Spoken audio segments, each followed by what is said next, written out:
விருதுநகர் மாவட்ட ஆட்சியர் அலுவலகத்தில் அருந்ததியர் சமூகத்தைச் சேர்ந்தவர்கள் தங்களுக்கு எந்தவித வசதியும் செய்து தராமல் இலவச வீட்டுமனை பட்டா வழங்குவதற்கு இழுத்தடிப்பு செய்வதாகவும் இதுகுறித்து சம்பந்தப்பட்ட அதிகாரிகள் உடனடியாக நடவடிக்கை எடுக்க வலியுறுத்தி மாவட்ட ஆட்சியரிடம் 40க்கும் மேற்பட்டோர் புகார் மனு அளித்தனர். விருதுநகர் மாவட்டம் வெம்பக்கோட்டை அருகிலுள்ள முத்து நேருஜி காலனியைச் சேர்ந்த 40க்கும் மேற்பட்ட அருந்ததியர் சமூகத்தைச் சேர்ந்தவர்கள் இலவச வீட்டுமனை பட்டா வழங்காமல் இழுத்தடிப்பு செய்வதாக புகார் மனு அளிக்க வந்திருந்தனர்.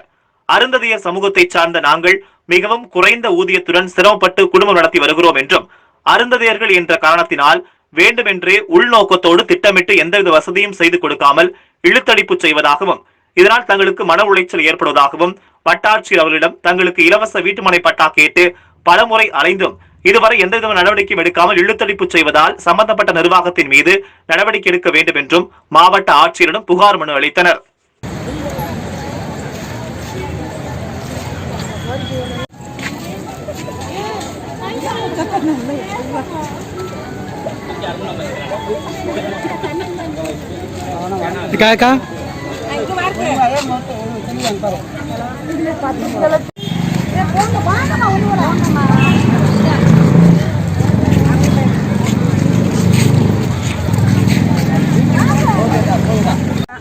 இன்னும் 35 வருஷம் ஆச்சு. பராமரிப்பும் இல்லை, எங்களுக்கு வீடு வாசம் வசதி இல்லை. எல்லா பேருமே 3 குடும்பமாக இருக்காங்க. அதனால எந்த அடிப்படை வசதியும் இல்லை. பார்காலும் அது வாட்டு கிடக்கு. ரோட்டு பராமரிப்பும் கிடையாது. இந்த சிமெண்ட் ரோடு பஸ் ஸ்டாப்பும் கிடையாது. ஏன்னா கழிப்பறை பொம்பளை பிள்ளைய போகிறதுக்குமே எதுவுமே இல்லை. ஒதுங்கிறதுக்கு இடம் கிடையாது. என்ன நாங்கள் எப்படியாவது இடம் வாங்கி செய்கிறாங்க. ஆனால் ஒரு காலத்தில் இன்னும் செய்யவே இல்லை. எங்களுக்கு பூரா குமரி பிள்ளைய சின்ன பிள்ளைகளெல்லாம் படிக்கிற பிள்ளைகளை வச்சுட்டு ரோட்டு காட்டில் இருக்க முடியுமா? எந்த அடிப்படை வசதியும் செஞ்சு தர மாட்டாங்க. பஸ் ஸ்டாப்பே எங்களுக்கு கட்டல தெரியுமா? ஒரு மினி டாங்கி கிடையாது.